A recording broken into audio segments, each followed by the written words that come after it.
जरा सोचिए, दिन दहाड़े शहर की एक बिजी सड़क पर करोड़ों की लूट हो जाती है और लुटेरे कोई बंदूक या जोर जबरदस्ती से नहीं, बल्कि अपने दिमाग के दम पर सब कुछ उड़ा ले जाते हैं।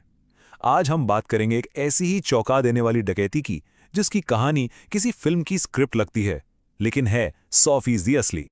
और जब करोड़ों की बात हो रही है तो रकम कोई छोटी मोटी नहीं थी। पूरे 7 करोड़ 10 लाख रुपए। इतनी बड़ी रकम जो बस पलक झपकते ही हवा हो गई। और ये कोई रात के अंधेरे में हुई चोरी भी नहीं थी।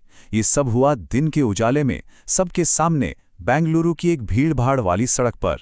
तो सवाल तो यही उठता है कि आखिर ये हुआ कैसे? तो चलिए कहानी की शुरुआत से शुरू करते हैं। उस दिन सब कुछ बिल्कुल नॉर्मल था। एक कैश वैन अपने रोज के काम पर निकली थी और किसी को भी इस बात का अंदाजा तक नहीं था कि कुछ ही देर में क्या होने वाला है। तो देखिए, ये वैन थी CMS लॉजिस्टिक्स की और इसके अंदर थे HDFC बैंक के पूरे 7.5 करोड़ रुपए। जगह थी बेंगलुरु और समय हो रहा था दोपहर के 12:30 बजे। सब कुछ एकदम रूटीन के हिसाब से चल रहा था। लेकिन जैसे ही ये वैन एक फ्लाईओवर के पास पहुंची, पूरा खेल ही बदल गया। अचानक न जाने कहां से 2 गाड़ियां आईं और उन्होंने वैन का रास्ता ब्लॉक कर दिया। अब ड्राइवर के पास ब्रेक लगाने के अलावा कोई चारा नहीं था। और यहीं से इस पूरी डकैती का सबसे हैरान करने वाला हिस्सा शुरू होता है। इन लुटेरों ने बंदूकें नहीं निकाली, बल्कि एक ऐसा जाल बुना जिस पर किसी को भी आसानी से यकीन हो जाए। उन गाड़ियों से 6 लोग उतरे, लेकिन वो किसी आम गुंगे बदमाश जैसे बिल्कुल नहीं लग रहे थे। उनका हाव भाव, उनके चलने का तरीका, सब कुछ ऐसा था जैसे कोई बड़े सरकारी अफसर हों, आत्मविश्वास से एकदम भरे हुए। उन्होंने वैन के स्टाफ से बड़े रौब से कहा, हम रिजर्व बैंक ऑफ इंडिया से हैं। आपकी वैन कई नियम तोड़ रही है, हमें इसकी जांच करनी होगी। अब सोचिए, भला RBI का नाम सुनकर वैन के कर्मचारियों के मन में क्या आया होगा? उनका प्लान देखिए कितना शातिर था। पहला स्टेप, खुद को RBI अफसर बताकर सिचुएशन पर कंट्रोल करना।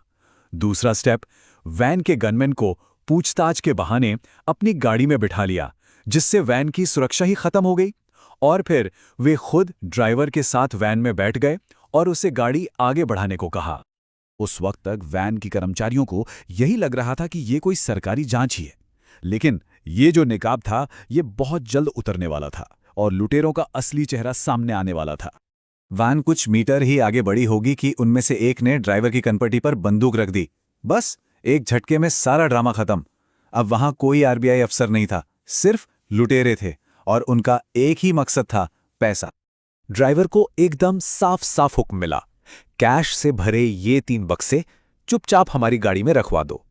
जरा उस ड्राइवर की हालत सोचकर देखिए, जिसके सिर पर बंदूक तनी हो और सामने करोड़ों रुपए हों। पैसे तो उन्होंने लूट लिए, लेकिन इसके बाद उन्होंने जो किया वो तो और भी ज्यादा हैरान करने वाला था।